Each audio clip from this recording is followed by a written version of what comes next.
Alors, deuxième vidéo consacrée au règne de Louis XIII, consacrée à la prise de pouvoir de Louis XIII.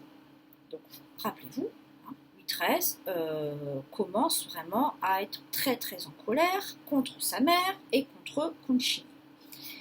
Donc, avec sa bande d'amis et son meilleur ami, le duc de Luynes, ils vont mettre en place un complot pour se débarrasser de Concini et, tant que faire, de sa mère. Alors, évidemment, sa mère, ce sera plus compliqué puisque c'est la reine. Enfin, c'est la reine-mère, parce que la reine en tant que telle, c'est Anne d'Autriche. Et elle, pour l'instant, on ne s'en occupe pas, puisque Louis XIII s'en fiche complètement. Et Marie Médicis s'en fiche complètement aussi de sa belle-fille. Alors, qu'est-ce qui se passe? Le 24 avril 1617, alors Louis XIII n'a pas encore tout à fait 16 ans, il a 15 ans et demi. Le 24 avril 1617, donc, Concini rentre au Louvre, il est à pied, il rentre au Louvre, et comme d'habitude, toute personne qui rentre au Louvre doit passer devant des gardes, normal. Mais là, ces gardes-là, ils sont secrètement au service de Louis XIII, et non pas au service de Marie de Médicis ou de Concini.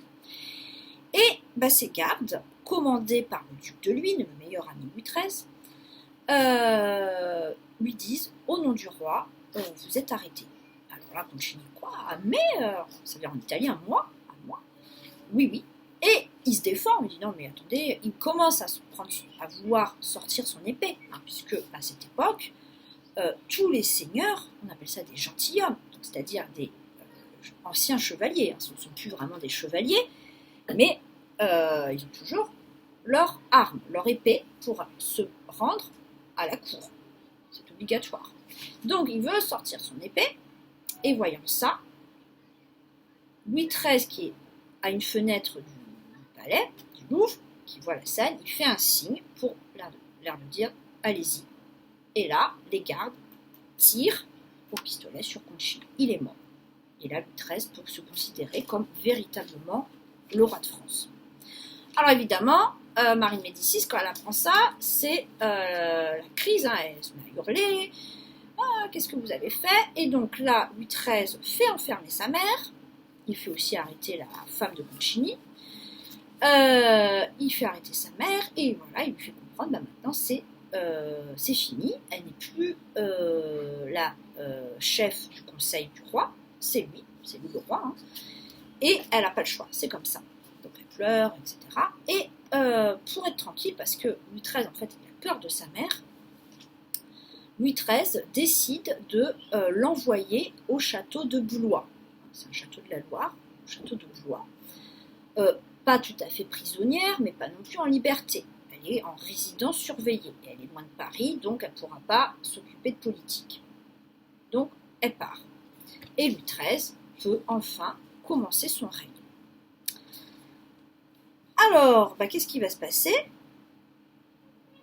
Tous les biens de Concini, alors Concini et sa femme ont accumulé une immense fortune. Ils sont devenus très très riches. Concini se fait appeler le maréchal d'Ancre. Carrément, il s'est déclaré maréchal. Vous savez, avant, c'était le connétable, le chef de l'armée. Maintenant, il n'y a plus de connétable. C'est les maréchaux qui commandent l'armée. Ils sont plusieurs. Donc lui, carrément, il est maréchal, alors qu'il n'a gagné aucune guerre. Il n'a aucune compétence militaire. Peut-être un peu, mais enfin, en tout cas, pas suffisamment pour devenir maréchal. Et il est devenu très, très, très, très riche.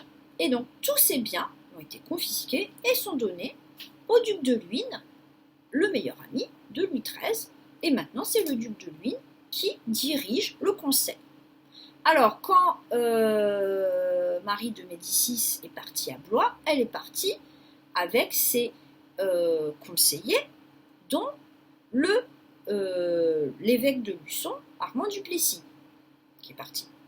Lui, il était un peu dégoûté parce qu'il s'est dit j'ai commencé à faire mes preuves, j'ai prouvé que j'étais très compétent au conseil et je n'ai pas misé sur le bon numéro, puisqu'en fait, il avait misé sur Marie de Médicis et Concini. Il s'avérait que ce n'était pas sur eux qu'il fallait miser, mais bien sur le roi, Boulbine. Donc, cet Armand Duplessis s'en va à Blois, il accompagne la reine, et il propose en cachette d'envoyer des lettres qui puissent donner des détails sur Marie de Médicis en captivité à Blois. Il est un peu l'espion, sans que Marie de Médicis s'en rende compte. Alors, qu'est-ce qu'ils vont faire au début de ce règne, Louis XIII et le duc de Ly? Et bien Louis XIII, lui, sa priorité, c'est de réduire le pouvoir des protestants. Alors, il ne remet pas en cause l'édit de Nantes, il ne remet pas en cause la liberté de culte, mais par contre, il remet en cause ses places de sûreté. C'est pas possible. Les protestants ont trop de pouvoir politique. Qu'ils aient leur liberté de culte, pourquoi pas, même si Louis XIII, au fond de lui, n'est pas forcément d'accord, mais enfin bon, il accepte ce choix de son père. Mais par contre, pas de pouvoir politique.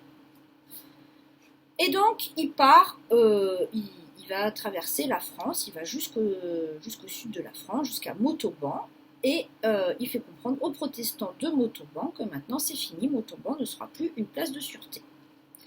Il va jusqu'à Pau. Alors Pau, c'est la ville d'origine de Henri IV, c'est là où il est né, hein, c'est vraiment dans les Pyrénées. Et à Pau, le Béarn, hein, la région, le territoire de Pau, s'appelle le Béarn, et bien là, l'édit de Nantes n'est pas appliqué, mais dans le sens inverse, c'est-à-dire que c'était un territoire protestant. Hein. La mère d'Henri IV, Jeanne d'Albret, elle avait imposé à ce que tous les Béarnais soient protestants. Et donc, Henri IV, quand il a fait l'édit de Nantes, il n'a pas du tout mis en place l'édit de Nantes pour les catholiques du Béarn. Eux, ils n'avaient pas le droit d'exister, les catholiques du Béarn. C'est tout petit, mais enfin, il y en avait quand même. Donc, Louis XIII, en allant à Pau, il dit maintenant, l'édit de Nantes, c'est dans les deux côtés, dans les deux sens. C'est normal. Évidemment, les Béarnais protestants, ils n'étaient pas très contents. Mais voilà. C'était pour quand même que ce soit un peu plus équitable.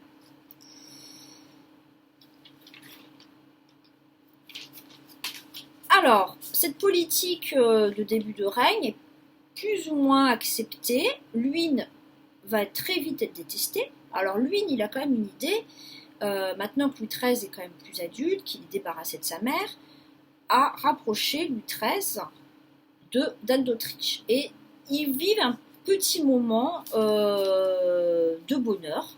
Anne d'Autriche n'est plus sous la coupe de sa belle-mère, parce qu'elle aussi elle avait peur de sa belle-mère, et donc elle s'épanouit comme une princesse, comme une reine,